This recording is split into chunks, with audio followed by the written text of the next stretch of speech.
Presented by Kamuk Ukulele Magazine, this is Ukulele Stories. Aloha, Jim. Welcome to Ukulele Stories. Aloha, Cameron. It's wonderful to be speaking to you in the future.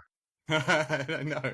It's just saying off air that it's going to be a very hot day here, 35 degrees centigrade. So I'm glad we're doing this in the morning and not in the afternoon because it might get a bit unbearable later on. Right. So just for those who are listening, you're experiencing Friday morning, and I'm still dealing with as far as you're concerned, yesterday night. Exactly. Yeah. So I'm in Sydney, Australia, and you're in Connecticut. How was the weather over there? Chilly. Chilly already. Yeah. Yes. Nice. Yeah. Do you like that? I know you love Hawaii. Are you more of a cold person or a hot person? Well, I grew up in Connecticut, so I'm accustomed to it. But then, some people may know, the whole uke thing started because I then moved to Los Angeles. My wife Lizzie, and I moved to Los Angeles in 1991, and it's actually as a result of that the whole uke thing happened. And if you're in LA, as you know, you've been to LA many times. That's kind of a very different climate from Connecticut. Absolutely, yeah.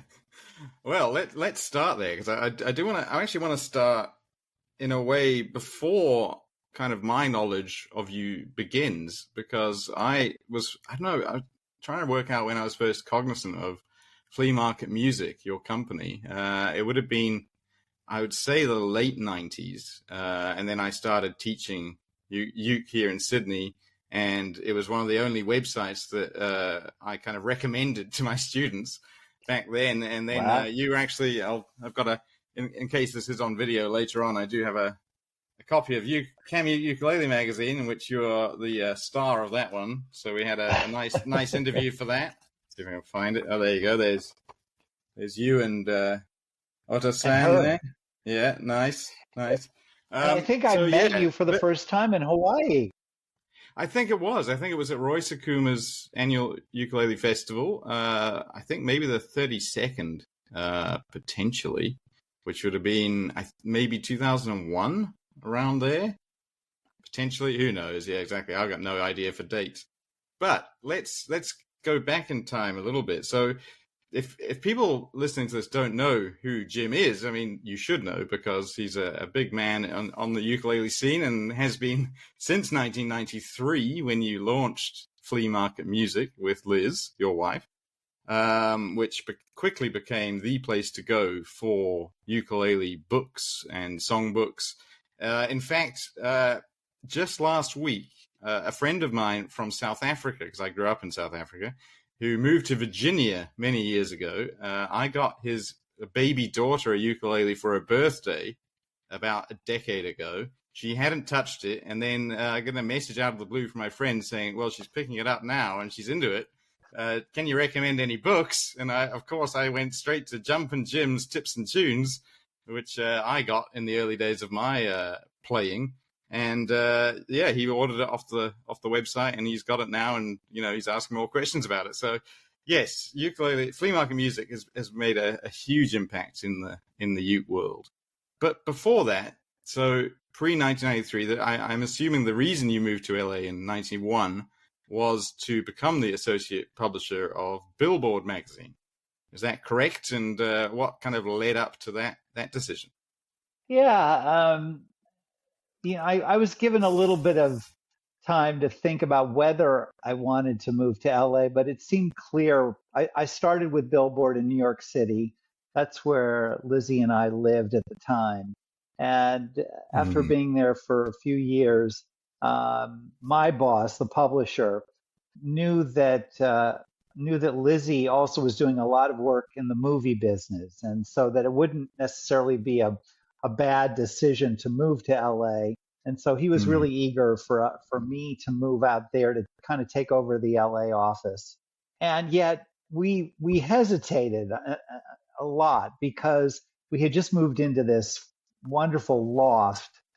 For those who know the New York City world, we were in a we were in a loft on 29th Street in the Fur Coat District, and it was a half a floor, and we loved the city. We had Wow. lots of friends there. We loved the theater, and so it wasn't an easy decision to pick up and move, across the country. But ultimately, he made me an offer I couldn't refuse, and so yes, so we found ourselves around the holidays in 1991 renting to see if we were going to like living in LA, and ultimately we did. Where in LA did you move to initially? Initially, we moved to we we rented in Beverly Hills, Oh, so nice. not a terrible place for your first rental, and it was just a No. couple of blocks from the billboard office. But then, not long after that, and this is a story I actually tell in my memoir Utopia.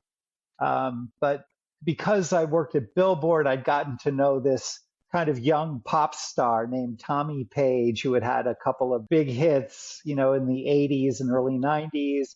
And he had seen our loft in New York City. And so we got together and he said, "What are you doing with your loft?" And I said, "It's empty." And he said, "I just bought a house in Studio City. Want to swap?" And so we did that for like 3 years. We lived in his house and he lived in our Huh, loft. amazing. Yeah, so it That worked is out. brilliant. So you start, say, Flea Market Music in '93. So what happens in the interim? Are you happy at Billboard? And what was your background before that? Had you always been a journalist, or had you always been into the music business as well? No, and actually, I wasn't on the writing side. I was in the sales side. I was in selling advertising. And I'd had a long career Ah, in selling advertising. Prior to that, I was with a company called Ziff Davis, and they were famous for special interest magazines like, computer magazines and Cycle and Car and Driver and popular photography, stuff like that. And so anyway, but my dream job was to eventually somehow get associated with a music magazine, and then Billboard came up, and and it was the best of both worlds. It was it was doing something I enjoyed doing, which was selling advertising. I was good at it, but also it was for a magazine that, how could you not love, working for the trade paper for the music industry. So I was perfectly happy there. And on the side, I was doing this uke thing just as kind of like it was just kind of a novelty. I was playing the uke. I'd found one at a flea market, and it was just all a whim. I did not have huge dreams. I just thought that, in fact, I thought I'd do maybe one book. That one songbook did better than anyone thought. We got associated with Hal Leonard, the big distributor here in the States. And so then they said, "Gee, your little book did better than we thought. Would you consider doing a how to play?" So I did that, but I'm still working, full time at Billboard, and this is just something on the side. And then things began to change when, and I tell this story too. I'd gotten to know, some major collectors of ukuleles in the LA area. One of whom famously moves to Australia, named Chuck Fain. And it yes. was in fact because he was moving to Australia that this all happens. Because when I meet Chuck at the Rose Bowl Flea Market, and we were competitors, we would get there early and look for choice vintage ukes. And this is pre-eBay, so this is before anybody really knows anything. Yeah. But he had, when I meet him, he had, if you can believe this, 800 rare vintage ukuleles. And then, we become fast friends. And then for personal reasons, he wanted to move to Australia, and he had a connection there. And and by this time, I had collected so much stuff and realized that there had never been a book on the subject, which was hard for me to believe at first, because again, this is pre-internet, so it's not like I could go on, Google and say, book about the history of ukulele. But, Mm. eventually, over time, I was looking for them all the time, thinking I'd love a book on the ukulele so I could say, well, I got that one and I got that one. And, you know, Yeah. and then realized that there had never been a book on the history. And then it dawned on me as Chuck is packing up his 800 ukuleles to move to Melbourne that I thought, if I were to ever do a book, and I didn't think of myself as a historian at all. And I was from a state that was as far away from Hawaii as you could be and still be in the United States. But I thought somehow if I'm going to do this, I know I'm going to want to include a lot of photographs of rare ukes. And so ironically, it was because Chuck was moving to Australia that then I got moving fast to see if we could secure a deal to put out what became known as the Ukulele of Visual History. Which is one of the best books on the uke still to this day. I mean, it's absolutely amazing. Love it. Let's go even further back in time then. What's your musical background? Like, why were you interested in getting involved in a music magazine? Yeah, because I fell in love with the guitar at a fairly early age, and I started writing songs. And, like many people from my era, I was completely caught up in the singer-songwriter era. So, my pantheon includes James Taylor and Joni Mitchell and Carole King and artists like that. And so you couldn't help in those years, if you wrote songs, you couldn't help at least fantasizing about, perhaps becoming a singer-songwriter yourself. And then I took my love for writing songs. By the time I get to college, I'm really interested in writing for the theater. I fall in love with the idea of, of writing songs that advance a story. And that became what we called a concentration at the progressive college that I ended up going to. And while I was there, I actually had a wonderful experience working for Leonard Bernstein and Alan J. Lerner on a musical that they had written. And so I got to travel with that musical. It was called 1600 Pennsylvania Avenue, about the White House, the history of the White House. And it was going to open for the bicentennial of the U.S. in 1976. And so I was kind of a gopher, an intern for both Bernstein and Lerner, and it was a wonderful experience. However, the show, it was considered at the time one of the greatest failures ever on Broadway. It closed after 7 performances. Oh, no. But I learned a great deal from it. Yeah. Okay. How did you meet Liz, by the way? Let's go back in time to that story. Oh, so many stories. I'll tell you the very short version. I had just recently broken up with a perfectly lovely woman who I really, really liked, but I just didn't see much of a future for us. And she was pretty unhappy about this turn of events. And so her parting shot to me was, well, I'm going to throw a party to find a new you, and you're not coming. And I said, why would I come to the party that you're throwing to find a new me? God bless you. I'm going to be home rooting for you, hoping that you find a nice guy replacement for me. And then she says, you know why you're not coming to this party? Because I know that if you came to this party, you'd meet the girl of your dreams. And I said, well, there's 0 chance of that. And then there I am that night thinking, well, maybe she's going to find the guy of her dreams, and I'm rooting for her. And I get a phone call from the party from a mutual friend who says, oh, there are 1 million people here. Why don't you come over? She'll never notice. Yeah, she'll never notice. And so on the spur of the moment, I decide, what the hell, I'll go. And I literally open the door, and the first person I see is this woman in a red sweater. And it turned out that we had gone to college near each other. And, well, Nancy predicted it, and she was right. I'm sure she wasn't very happy that she was right, but I'm sure she's happy for you now. I'm not even 100% sure about that. Oh, brilliant. Okay, well, so yeah, picking up the story then, flea market music is just going gangbusters, and then it gets to the point where you give up your job, you at Billboard, and go full-time ukulele. So when does that happen?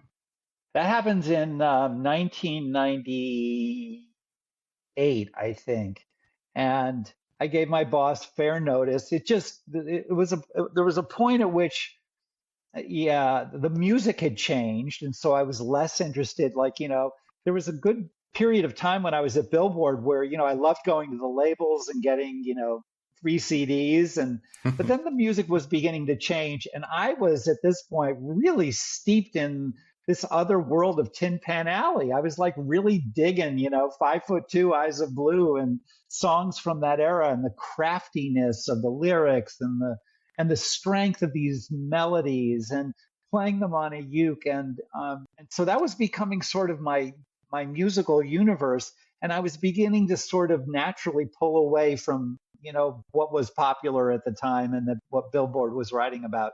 So it turned out to be a good time, and I think that honestly, if we had had kids, and we didn't, I don't know that I would have done this, but because we didn't have children to worry about, we thought, well, let's give this a shot, because we Why thought not? maybe if we give our full attention to this.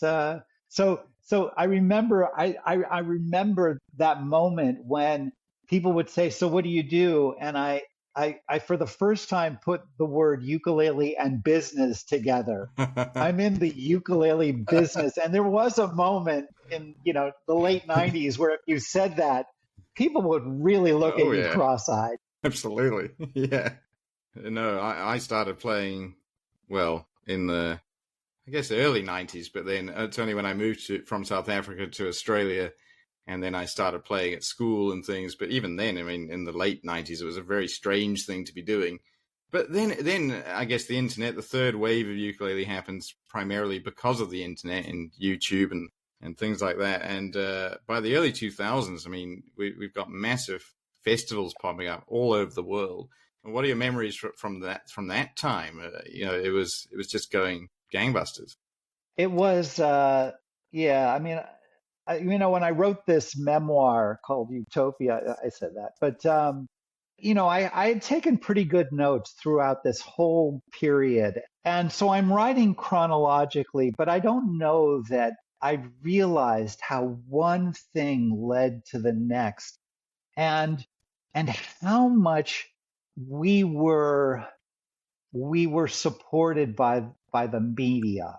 It turned out that, especially in the early days when I'm still at Billboard, the combination of this guy from Billboard magazine, right, which is kind of the Bible of the music trade business, is interested in reviving this forgotten sort of novelty instrument. That was a little bit that was sort of catnip Mm. for newspapers. And so, I mean, it would be hard to imagine now, but I was on NPR, our national public radio here, 3 times. And so there was a lot of coverage. There were a lot of newspaper articles. And every time something, we got press, it just expanded the universe. And so and we were cranking product. We were putting out, sometimes a book or two a year, mostly the smaller Jumpin' Jim songbooks. And then I did a deal with Rhino Records. So one thing leads to it. I did the history book, and then Rhino Records, which is sort of a repackager of old recordings. They had done a Legends of Accordion CD, and so they saw my book and they said, "Oh, we've got to do a Legends of Ukulele." So so these things, just one leads to the next, and it was very exciting. And Lizzie and I are always thinking to ourselves, these things, they come in waves, right? So we're all sort of prepared that it's going to wind down eventually, but it doesn't. It just gets bigger and bigger. And as you know, eventually I've got to give a shout out to John and Evelyn Chandler, but John down there in Sydney then reaches out to me and says, there's a very, very active ukulele scene down in Australia. And so all of a sudden we find ourselves, first going to Japan and doing a tour, and then down to Australia. And so suddenly we're world travelers as a result of this little four-stringed instrument. Which is fitting, really, considering the history of the uke and how it traveled to get to Hawaii in the first place. Yeah. And I was talking to Peter Luongo of the Langley Ukulele Ensemble on the pod a couple of episodes ago, and we were talking about how, as you say, it goes in sort of upswings and downswings. I think we've been in a little bit of a downswing, but he thought we're back on the upswing. Do you agree with that? I'm not as closely watching the trend lines, but I don't know. I think it. I don't know. I think it's been pedal to the metal the whole time. I have not been aware of a lessening. So it seems to me it just keeps going, and new people keep. At least from my experience, I've been giving some workshops up in my area, and then attending Uke Fest this year, and the attendance to these things just keeps growing. At least in my experience. So I don't know. Yeah, I'm as amazed by it as anybody. Yeah, certainly nowadays there's so many teachers on YouTube and TikTok and wherever else. There's a lot more kind of influencer-based players coming through. So yeah, it's always evolving, which is just fantastic. And I mean, personally, I've had a lot more interest, I guess, from people who want to know about books and uke sizes. My yoga teacher just the other day was inquiring about which ukulele he needs to buy, and so I was like, okay. So it's good. I think we are on a bit of an upswing, and more power to it. You also you branch out from publishing books as well, and you get your relative involved, Dale, and you get things like this: the Flea ukulele I'm holding up here, which sits permanently beside my computer and is my primary songwriting instrument. Wonderful. Yeah, and because it's got the flat bottom, so it sits down. Oh, there you go. And so Jim is holding up a there's my fluke. Always. Fluke. So the fluke was the beginner, the first one, was I believe. Yep. Yep. So yeah, what prompted this decision to go into ukulele manufacturing? Because there weren't that many around at the point when you started the fluke. Right. So what happened was my brother-in-law is an engineer and was well trained, and he had a lot of experience working with all sorts of materials, including wood and even sort of high-end plastics and forming pieces and things like that. And so he and my sister, of course, I was keeping them up to date. They were supporting all of our efforts with our books and things like that. And periodically I would sort of drop these ideas and say, there's a huge market here. And you have to remember, in like 1997, 96, 97, if we're out in LA and people would say, all right, you sort of have convinced me, maybe I should, try the uke. I used to really encourage people who played the guitar, especially what I called lapsed guitarists, people who did play the guitar, but were no longer. And I said, a lot of the shapes that you still probably remember will work on the uke. So then, they would say, all right, fine. So recommend one. And in those days, it was kind of hard to find one. If you were lucky, you might have a stray Kamaka that had come over from Hawaii that was in LA, but mostly they were nothing to write home about. And so when people would say, where do I find a good uke? In those days, I would say, go to a flea market. Literally, go to a flea market. You may luck out and find a Martin on a table, or go into your grandmother's attic. I mean, It was that sort of thing. It was not easy to find a good one in a store. And so I mentioned to my brother-in-law that, there seemed to be a market here. And he, at that point, was somewhat dissatisfied with his job. And I think he saw an opportunity. And sort of on the side, he developed what became known as the fluke. And he used in the early days, for the first prototypes, he used a toaster oven. He sort of molded it, all sort of handmade.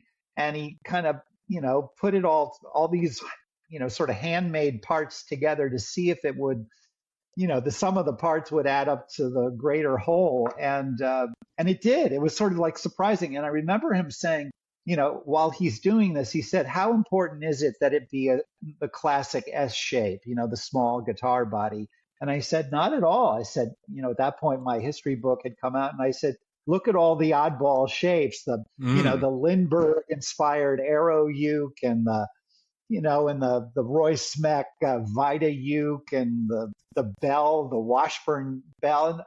In other words, the stress isn't very hard on the bridge, and so that gives you a lot of freedom, and so that immediately opened him up to thinking outside of the quote unquote box. And then he also realized that bending wood was probably going to be the most expensive thing, and so that led him to think, I wonder what would happen if I could use a molded piece, and essentially assemble this instrument. And so we went out to NAMM. I think it was in 1999, January 1999. And we were the only people at the trade show. You've been to NAMM many times, Cameron. So, yes. Yeah. So imagine 1999, we were it. There really was nobody else with a uke. Yeah. And I remember at the time, a lot of people sort of, they went by whistling Tiptoe Through the Tulips. In a derogatory manner. Yes, in a derogatory manner. They were sort of like, good luck with that. But we did end up with a lot of orders from Japan, because at that point, Japan was ahead of this country in terms of interest. And so we got all sorts of orders from Japan. And that was the beginning. Yeah. Well, you go to the NAMM show now, and there's virtually half a hall is ukulele stuff nowadays, right. Which is amazing. Right. How's that going? Still, is it? I mean, it's an ongoing concern, and you've included more instruments like the cricket fiddle and other size ukes as well. Is it still a good business? Yeah, and their sons have gotten now involved in it. But yeah, they're making a wonderful short scale bass called the timber bass. And one of the biggest hits is the banjo. It's called the Firefly, and it literally weighs nothing. Yep. It's just amazing. And and they're delightful little instruments. So between the fluke, the flea, the banjo, the Firefly, and these other instruments, they've carved out a little niche for themselves. Nice. Well, they're great instruments, I got to say. If anyone does want, it's particularly, I say starter instrument, but I mean, I play my flea all the time, and I've got too many ukes. Not 800, but some. How about you? Have you thinned the herd in your collection, or what's your collection looking like at the moment? Yeah, I mean, it's I don't know. I don't know what the final count is at the moment, but it's not 800 either. But I've managed to get a few holy grails, and that's always been fun. I mean, a couple of the holy grails, and this actually leads a little bit to the new album. One of the most precious ukes that I have in my collection is the uke that Lyle played on How About Uke. He gave that to me as a gift. Yeah. Yes, right. For those who don't know it, Lyle Ritz, is kind of considered the father of the jazz ukulele. And in 1958, I think, he released How About Uke on Verve Records. And it's Lyle Ritz plays jazz ukulele, and it's Lyle recording at the Capitol Studios in LA with some amazing sidemen playing all these jazz standards on a Gibson cutaway tenor, tuned DGBE. And I was hip to this after we'd done a couple of books, and I thought, well, that's it for me. I've had fun, but now got to get serious about my real job. And then while we're in Hawaii, somebody says, have you heard this album, about Lyle Ritz? And I said, no. And he said, track down How About Uke. I did. I put it on the turntable when we got home, and I heard that first track of him playing Don't Get Around Much Anymore. And within the space of 3 minutes, it's like I saw this vision, and I thought, we are far from done. I thought when I heard this swinging, cool, jazz rendition of How About You, I mean, of Don't Get Around Much Anymore by Lyle, I thought, if the world knew, if the world could hear how cool, and this album did nothing. It like came and went. Nobody heard it except for some people in Hawaii, but it went nowhere. And that's why eventually Lyle becomes the bass player for the Wrecking Crew and has an entirely different career an acoustic bass player, and a hugely successful one. Mm. But when I heard that album, I thought, oh, wow, this is a direction. And so suddenly I thought, no, there is so much more we can do to help popularize this instrument. And that became our kind of the North Star. It was sort of like, I get it. This is what I'm supposed to do. I'm supposed to remind people or expand people's horizons in terms of what this instrument is capable of through Yeah. our books and things like that. The album, I mean, is still absolutely astonishing, and I listen to it all the time. You also got into collecting ephemera. I mean, it was part of your book, and I know personally you have a big postcards collection and all sorts of things. Are you still into that? And how's that side of the collecting going? Yeah, I'm not as you know focused on that now. It's a wonderful collection, and it includes, for example, there was a time when I was just determined to find every piece of sheet music that had ukulele in the title or had a ukulele on the cover. That's a And lot. then there are, yes, it's a lot, and then the postcards and the vinyl, the rare vinyl, especially from the 50s and 60s, Mm. and things like that. So yeah, I mean, I put a lot of focus on, and you know, there is some consideration about what I'm going to do with all this stuff. But yes, but I'm not as focused on that now.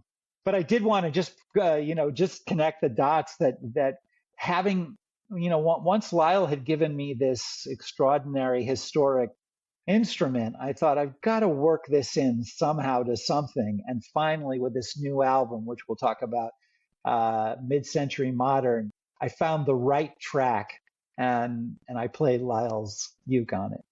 Well, that is the perfect segue. That was actually my next question. We were going to talk about mid-century modern, your brand new album. What number album is this for you? Oh, I don't know. I've done five or You've had a six.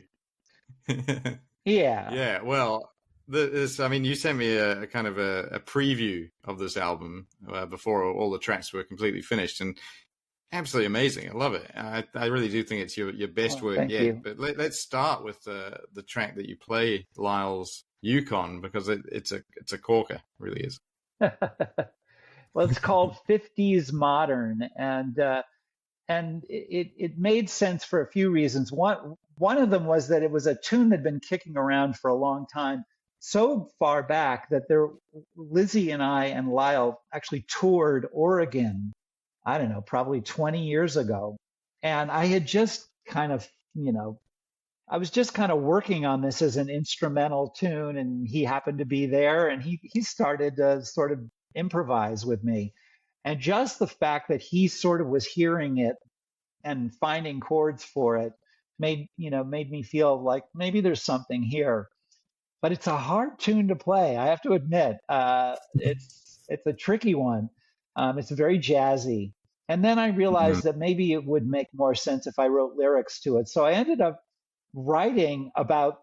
It's actually a song about architecture. It's about and there's truth to it. I mean, when Lizzie and I were living out in LA, we eventually buy this house that is a classic 50s modern house with a flat roof and terrazzo floors and the floor to ceiling windows. We went bonkers for all the furniture from that era. And so the cover, I can show this. Um, Yeah. this is let's see, there it is. That is an AI kind of uh, version of my ideal of a classic mid-century modern house. And so that's what the song is about. And people can hear this, it's the album is now everywhere on Spotify and YouTube, and Apple Music, et cetera, et cetera. So you can listen to it and you can hear Lyle's Gibson tenor cutaway on that track. And now it has lyrics, and it's sort of about, a house from the 50s, and that then became kind of the title track. Yeah, it's a great song. How did Lyle's uke make its way to you? Did you get it directly from him? I did, yeah, yeah.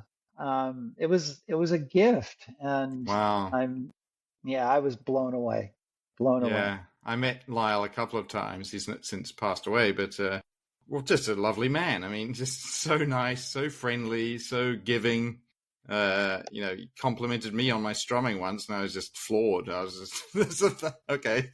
I can die happy now. Yeah, what an incredible man he was. Yeah, yeah, very special and very modest. Very modest. I have Yeah. a great anecdote about Lyle. After the uke thing doesn't really turn into much, then he realizes, well, he's got to make a living somehow, and he had some experience playing, I think, the tuba in Mm. when he was in the service. So he had some experience with sort of laying down a bass track, and then eventually, I guess, gets some lessons on the acoustic bass. And one thing leads to another, and he eventually becomes the acoustic bass player for this famous studio band called the Wrecking Crew, which played on literally like 5,000 albums in the 60s and 70s. Everything from Pet Sounds by the Beach Boys, that's Lyle on Good Vibrations, that's Lyle on You've Lost That Love and Feeling by the Righteous Brothers, Mm. and on pretty much every Monkees album. And I mean, I have this wonderful memory of Lyle and Lizzie and I going into an antique store in Oregon, and they had a ton of vinyl. And Lyle just started on one bin, and he starts doing this. I'm in this one, I played on this one, this one, this one, this one, this one, this one, this one. It was like, oh my God. So Incredible. the Wrecking Absolutely. Crew they played on the Association album, everything, Sonny and Cher, Mm. every Mm. single album from pretty much the 60s through the mid 70s. That's the Wrecking Crew, mostly playing on a lot of these pop records. Yeah, incredible, amazing. Well, getting back to the album then, I love 50s modern, but I also, I've got a few favorites. Have a Little Faith, Boats and Helicopters, Minor Chords Oh, Happen. I figured there was a bit of a trend there, which was all about positivity. yeah. Thank you for noticing that. Actually, I'll give credit to my sister. She was the first one who hears it. I had not considered that. I wasn't even sure Right. that it was really an uplifting album. And she's the one who says, "Boy, did you realize that this is really sort of it's an uplifting collection of songs." Mm. And that was the first time I heard it. And now you're another voice added to that to her that has noticed that those songs have a certain positivity to them. So I'm glad of that. Yeah, yeah, no, it's fantastic. How did it all come about? Did you have a few sort of songs floating about and just decided to put them together, or was it more of a determined kind of project?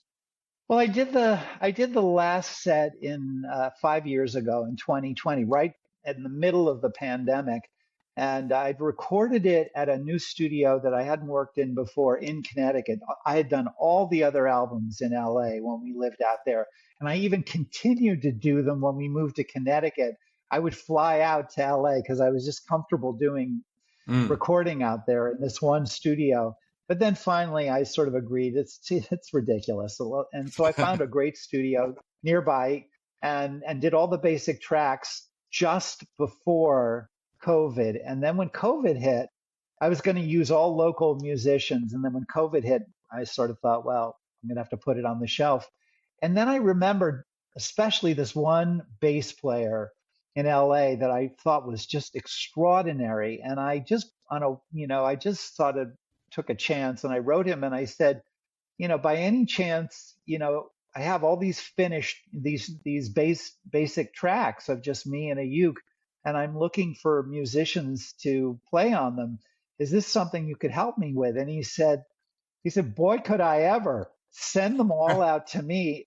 Not only am I stuck in my apartment with nothing to do, but I know all these incredible A-list studio musicians who are bored out of their minds, and I'll just fire them off. I'll Wow. lay in the bass, I'll fire them off to all these other guys, and we'll just build the tracks up.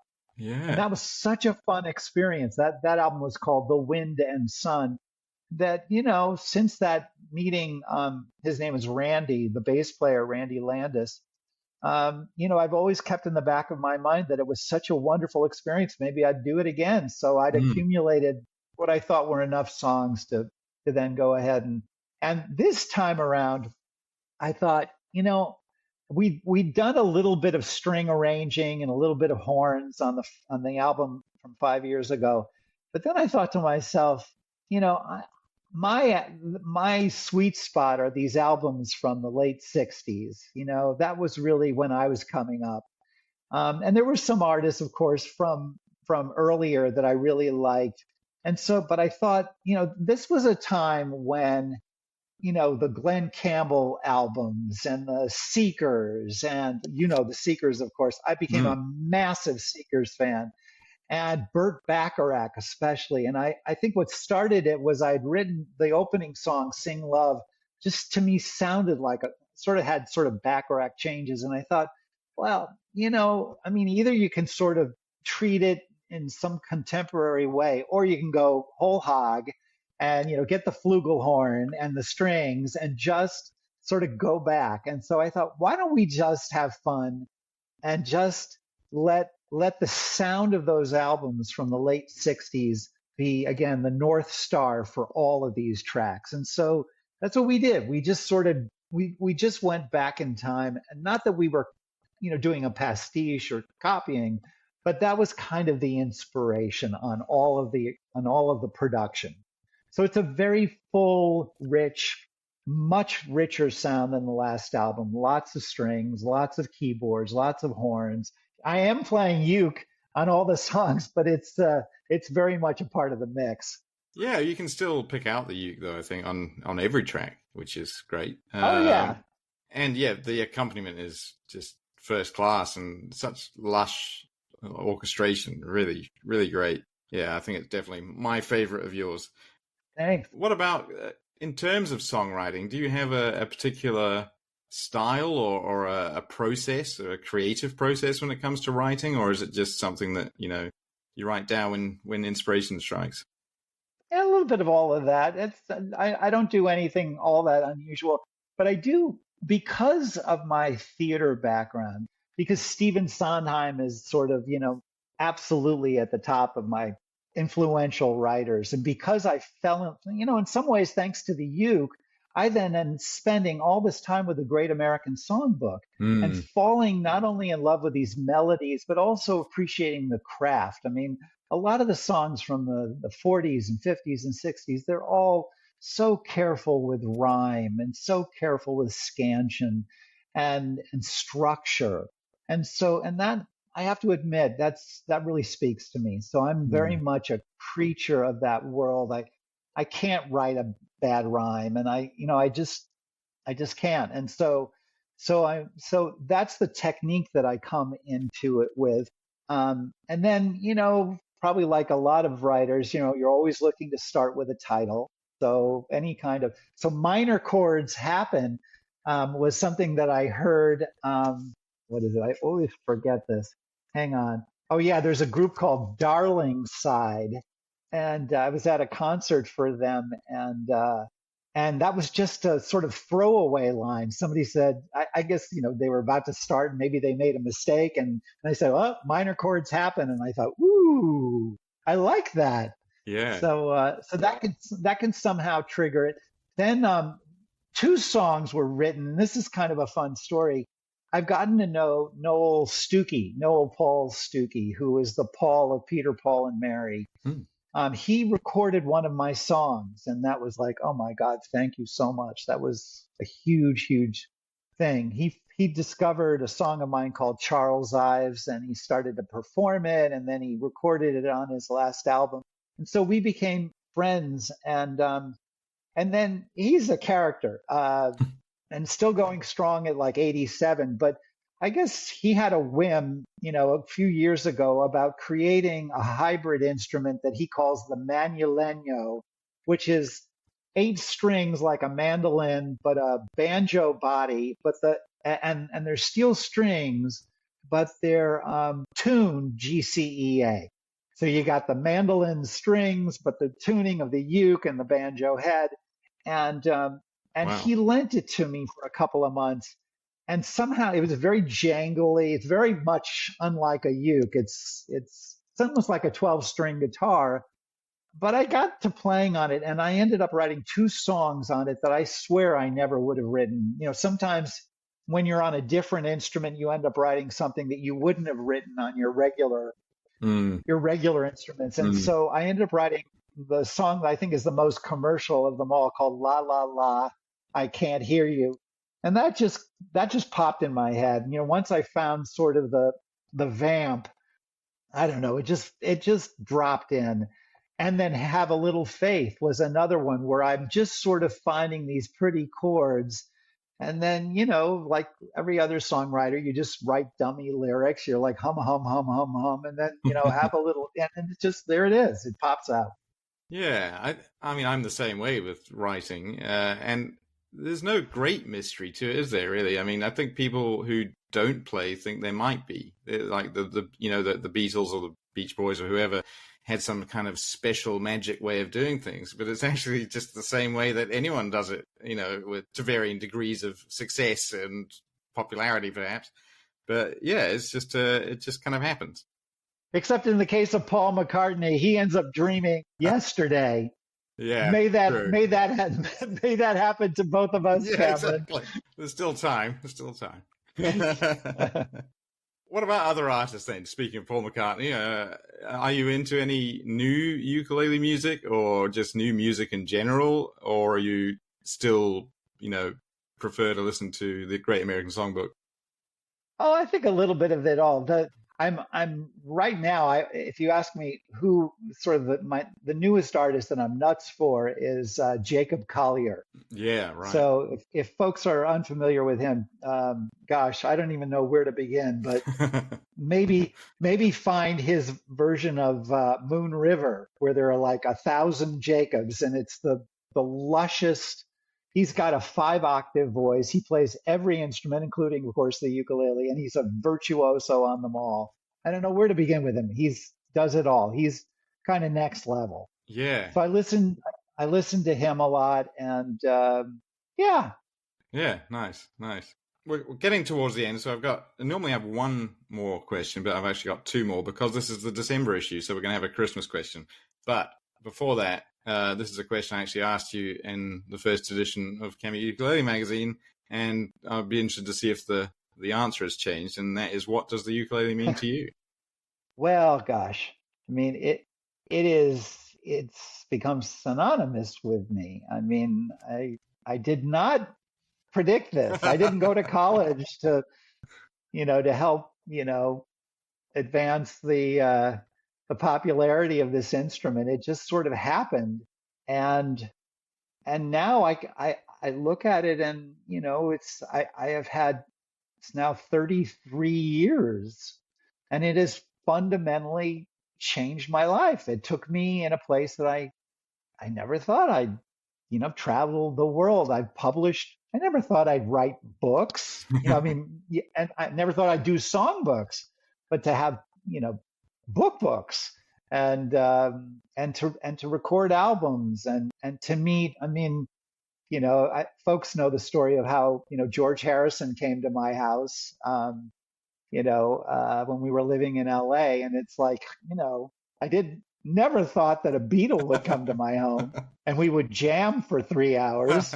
Um, and I've met a lot of really cool people through, Eddie worked with Eddie Vedder on a songbook for his ukulele song CD.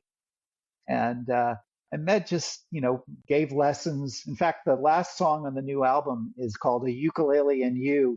And it was a song inspired by my giving lessons to Bette Midler. And so, giving lessons to Bette was kind of a kick too. So, What's Bette like? oh gosh, oh, she's well, besides being really fun and really bright and all the things that you would associate with her, she's a really hard worker. And so her work ethic is impressive. Briefly, the story of how I gave her lessons was when I finally show up and we start talking about this. She said, I've tried, imagine this, you're Bette Midler, but you can't accompany yourself. And it's an interesting problem, right? You have this beautiful voice, you love to sing, you love songs, but you tried the piano. It, like so many of us, it didn't really take. You're not a great piano player. You tried the guitar. You thought, well, that might be easier, but that didn't take. And so now you think to yourself, I grew up in Hawaii, which she did. Bette Mm. Midler grew up in Hawaii, and she's thinking, goodness gracious, I should at least play the ukulele. And so I do have a wonderful memory on my last lesson where she says, listen to this. And it's just the two of us, and she starts singing, just and try to remember the very first song that you ever learned on a uke. And here she is, only it's Bette Midler, and she's singing, what would you do if you sang out? And she is so excited. She's thrilled that she is finally supporting her voice with an instrument.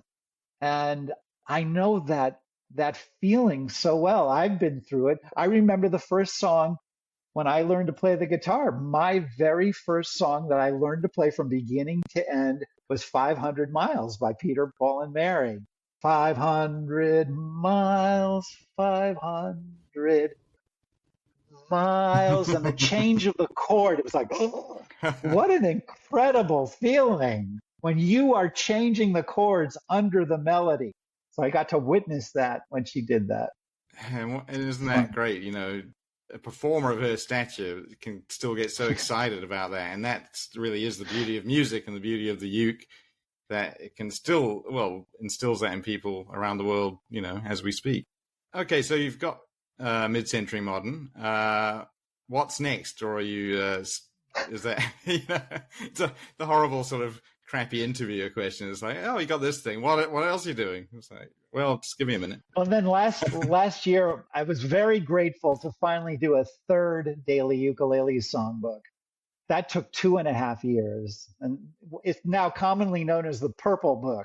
So there was the yellow one, and then the original daily. Then the second one was the leap year edition, and the third one with the purple cover was the another year. So that came out at the very end of last year. Now I've got this album, and next year, who knows?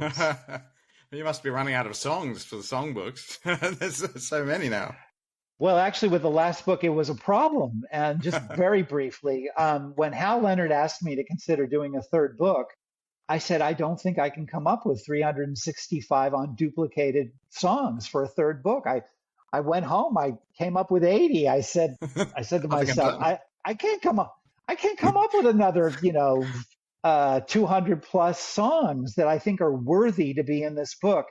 And then I had I had a sudden thought, and I thought, whoa, what if I go on Facebook and tell people, all right, guys, I've got this assignment, and use the power of crowdsourcing. And I said, if you can help me come up with some songs for this new book, I will include your name, even if I don't use the song. And within about a month, I had over 400 song suggestions, many that I was unfamiliar with, that turned out to be more recent songs that I thought were terrific. Mm. And a lot of great songs that I just had forgotten about from the past. And so thanks to the crowd, this third edition of the Daily Ukulele came to be.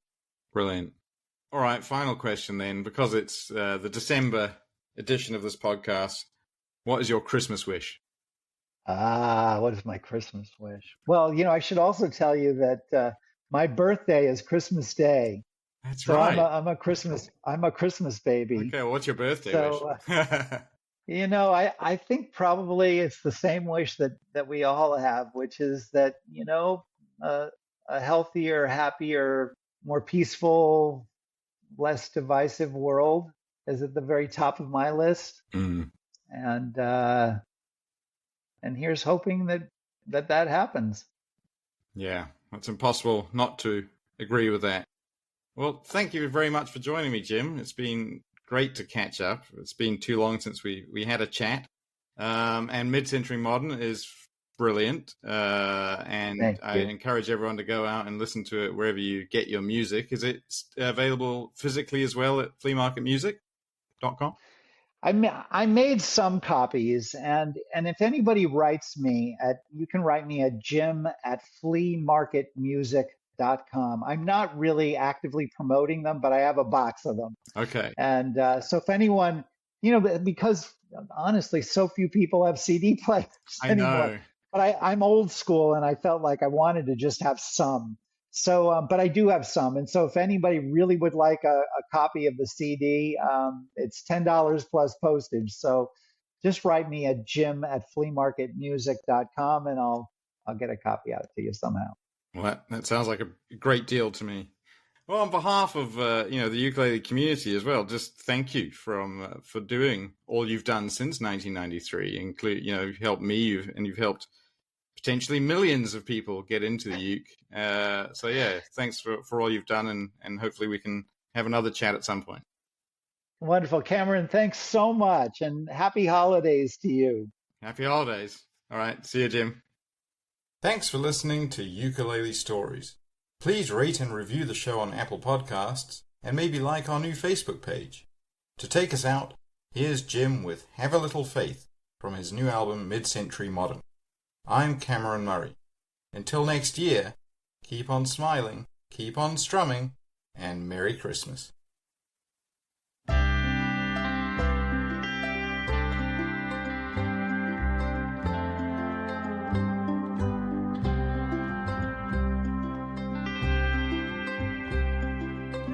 How many times have I given up too soon?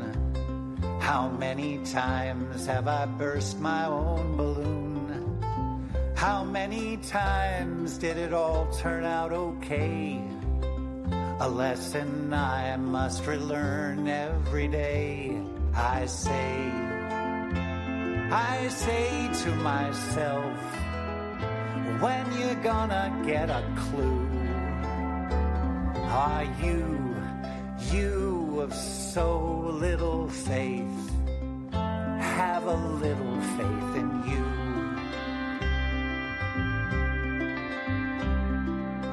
How many times have I second-guessed my heart?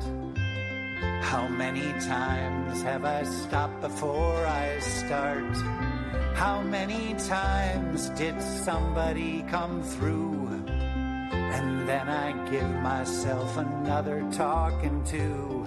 I say to myself, when you gonna get a clue? Are you of so little faith? Have a little faith in you. How long must I live in doubt? Someday, some way, I need to work this out. Work this out. How many times have I stared up at the sky in anger and pain and repeatedly asked why? How many times was I answered with a sign? When will I learn to trust in the divine? I say to myself, when you gonna get a clue? Are you of so little faith? Have a little faith in you. You of so little faith. Have a little faith in you.